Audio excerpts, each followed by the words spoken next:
Legal, estamos começando mais o programa Zona Esportiva, programa que vai ao ar de segunda a sexta-feira ao meio-dia na TV Santa Maria, canal 19 da NET. Você também pode assistir pelo YouTube ao mesmo tempo, ou depois nós alojamos o programa no Facebook e lá ele fica à sua disposição. A qualquer momento você pode acessar o programa, rever assuntos ou até alguns que você não tenha conseguido acompanhar, fica lá à sua disposição no Facebook. Como havíamos anunciado ontem, o nosso convidado hoje é o Clery Quinones de Lima. Vem mais uma vez aqui conversar com a gente. Clery que está sempre atualizado com as informações nacionais e internacionais do nosso esporte, né? E a gente aproveita essa carona aí para tomar conhecimento com ele também de todas as informações. Satisfação, Clery, recebê-lo aqui, prazer, né? Tudo bem? Tranquilo. Mais uma vez o Clery está aí com a gente. Clery, o que nós temos de atualidade em termos de esporte aí na nosso Brasil aí? Em primeiro lugar, nós queremos dizer da satisfação de estarmos aqui mais uma vez e dizer da aula que nós tivemos no teu programa com Pedro Aguirre. E quando tu propôs o tema de tio Aguirre, vai sair muito bem, porque é um estadista. O Aguirre é um estadista. E ele deu um enfoque que teriam que os políticos, os administradores, os gestores dos municípios, dos estados e dos países deveriam saber isso aí. O esporte transcende. O esporte é o ABC. O transporte é o Google da vida das pessoas. Claro, bem conduzido o esporte, que se diga. Eu lembro quando eu estudava educação física, eu li um artigo lá nos Estados Unidos, os caras dando contra o esporte, que o esporte era maléfico. E tem razão, se for mal orientado, por isso que nós, profissionais de educação física, o Conselho Regional de Educação Física, temos pregado uma educação física de qualidade, começando pela escola, que o professor enfocou muito bem. Pô, ele foi secretário de Educação do município de Santa Maria e andava bem com o Beltrame, conosco ainda estávamos integrados. Nós somos do outro século, né? Ainda a gente integrado à educação do município. Então, ele nos deu uma aula, e eu diria de que esse atraso de não termos uma política desportiva nacional vem pelas coisas do país, que tudo é na correria, não planeja. Já se sabe, né? O professor Aguirre ontem mesmo dizia que tu deu o assunto para ele, a relação do esporte com a sociedade, a sua importância para gerir, que ele produz em benefício da sociedade. E o professor Pedro Aguirre, um senhor mais ou menos um pouco mais da nossa idade, né? E já aposentado, foi fazer pesquisa. E é isso que falta. As pessoas não pesquisam, as pessoas não buscam as informações, não vão se atualizar, e aí que a coisa fica nessa situação. E com a pandemia, eu falava por telefone com o professor Pedro Aguirre no final de semana, e se nós temos em crise hoje, nesse ano, e o ano que vem como é que vai ser? E os caras brigando aí para ser políticos e prefeitos das cidades do país. Exato. E o que pode se dizer? Tu me perguntou da atualidade do esporte. Eu tenho acompanhado, estou aposentado, né? Meus 69 anos, eu já saí do município em 2009, e envolvido com a comunicação, aliás, desculpa, quero te entregar em mãos o compêndio dos meus jornais, Saúde pela Prática, para o registro aí. Eu envolvido com o meu veículo, e agora eu estou nessa, como vocês. Nós fomos colega há muito tempo, e eu fazia minhas coberturas de fora do Brasil, e na época tu era de uma empresa e me apoiava para me mandar os telex. O rádio. Hoje o rádio está trabalhando, quer ser TV. Está querendo ser TV, né? Querendo ser TV. E antes o rádio, se não chegava a 0 hora, tinha muitos caras que só botavam musiquinha. Então, a inter-relação dos veículos de comunicação social. E hoje, com o modernismo, com a internet, com o avanço, com a tecnologia, nós também temos que partir para isso.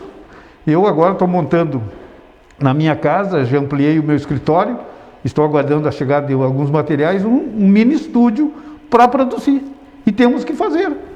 Porque quem tem conhecimento tem que passar conhecimento. E o Pedro aqui já dizia ontem, nós somos homens que nascemos e estudamos, nos formamos na nossa universidade, adquirimos conhecimentos, temos viajado, nós temos que deixar. O legado que pode se deixar é conhecimento. Dinheiro se vai, né? E esperar que quando Deus vier, quando Jesus Cristo baixar, nós tenhamos o paraíso. Então o esporte vai ser difícil pós-pandemia. E eu dizia de que, eu acompanhando as lives, a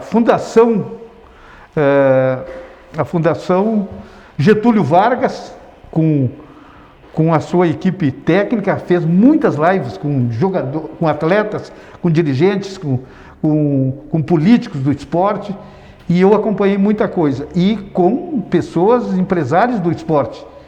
E aí a maioria diz assim, mas e aí? Não tem que fazer, tem que entrar o governo. E a Joana Maranhão, que foi de Recife, ela trabalha no município lá, ela diz, não, se o país não vai ter, nós vamos ter que buscar junto a nossa comunidade, trabalhar junto com as famílias, pelo menos para dar a educação que o esporte nos oportuniza. E ficar esperando do governo federal, do governo estadual, do município, eu acho que nós, comunidades, temos que trabalhar. Mas para trabalhar, precisa multiprofissionais, buscar essas condições. E aí que nós vamos enfrentar. Vai faltar dinheiro o ano que vem. Pós-pandemia, aí eu acho que vai ser mais difícil ainda do que esse ano. Vai ser mais complicado. E dentro dessa nesse novo mundo, essa nova vida que nós vamos ter a partir de agora, depois da pandemia, o novo normal, né, que o pessoal está chamando, está dizendo que é uma nova vida que vamos ter. Nós estamos tendo um pequeno intervalo na nossa vida para nós refletirmos, repensarmos, reprogramarmos e a partir daí recomeçarmos. Eu sempre encaro assim, não estou encarando nem com pandemia. Um intervalo nós estamos tendo na nossa situação. A partir daí, nesse novo momento, muitas empresas se adaptaram, clubes sociais já sei que se adaptaram e não vão voltar mais atrás, vão ter lives diárias para os seus associados, com aulas de dança, educação física, já é uma coisa que veio para ficar, aprender. Muito pessoal da minha idade, da nossa idade, né, eu estou nos 70, está nos 69, né? Nós não sabíamos mexer muito, tínhamos que aprender na marra, mexer com a internet, né? E aprendendo assim, começaram a aprender a viver, a fazer compras pela internet, a pagar contas pela internet, a viver em casa pela internet. Então, dentro desse novo momento, tudo está se adaptando, inclusive o esporte, né, Cris? Eu te passei e quando o presidente da Federação Internacional de Educação Física, o Almir Gurum, que é de Cruz Alta e tem sede em Foz do Iguaçu, ele é o presidente de uma entidade de 124 países. Os filiados a países olímpicos são 206. E a nossa confederação, a Federação Internacional, tem 124 países que atuam as suas delegacias com a educação física. Ele me disse, Cleiton, chegou, estou te passando, tu que há tempo estamos ligados, não sai. O Congresso Internacional de Educação Física está definido, a 36ª edição, que seria em janeiro, de 16 a 20 de janeiro de 2021, vai ser online. Então já montou uma equipe, estão largando agora nessa semana, dia 13, estão largando um novo site, já com as primeiras informações. Imagina tu se arregimentar, tu se preparar para fazer com que um congresso, que é o 36º Congresso Internacional de Educação Física, ele tem em paralelo eventos do CONFEF, do Conselho Federal de Educação Física, que são educação olímpica, educação física escolar, encontros coordenadores de educação física do Brasil, ética e funcionalismo do esporte e mais ainda, o congresso técnico que acontece com a exposição de trabalhos, de pôster, de artigos e temas livres.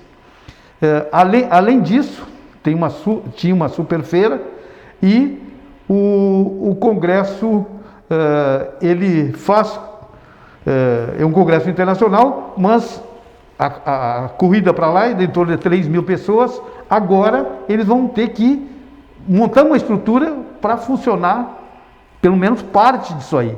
Então estão trabalhando seriamente. É aí que chega que tu diz que as pessoas começam a se adaptar. E aí nós vamos ter a visão do esporte em geral. Se hoje o escolar, que é a base na formação, estão em casa. Estudo remoto. A live, que é livre, nós tínhamos já um problema de fiscalização no país, porque nós entendemos, pela importância que tem o profissional de educação física, de ministrar uma aula com qualidade, obedecendo às faixas etárias de cada pessoa, as suas condições, e hoje até as escolas e as secretarias trabalham já com muitos profissionais, com nutricionistas, com fisioterapia, enfim, já um trabalho. Como é que vai fazer? Tão em casa. E essa volta vai ser diferente, pelo menos algum tempo, porque a gente hoje fala hoje, amanhã pode ser diferente, né? Mas nós vamos trabalhar com dificuldade para desenvolver o esporte. E se nós pensarmos no lado de performance, estamos aí com uma Olimpíada que está ainda balançando, sai ou não sai, foi adiada e pode ser cancelada, pelo menos a minha opinião, e futuramente eu posso até justificar o porquê que eu entendo que vai ser cancelado. O sonho de uma criança que começa no esporte, na sua iniciação, é ter o ídolo, e o ídolo aparece com as competições, com os níveis que vão subindo, e aí a preparação desse atleta exige uma estrutura de recursos humanos, de espaço, de participação de eventos, e os eventos estão parados. Falou bem o professor Pedro Aguirre ontem, de que o esporte é um shopping center de atividades que existe no mundo. A Olimpíada, e agora eu já chego nisso, um dos problemas dela, que ela foi adiada para o ano que vem, está enfrentando já o choque com competições que já estavam previstas para o ano que vem.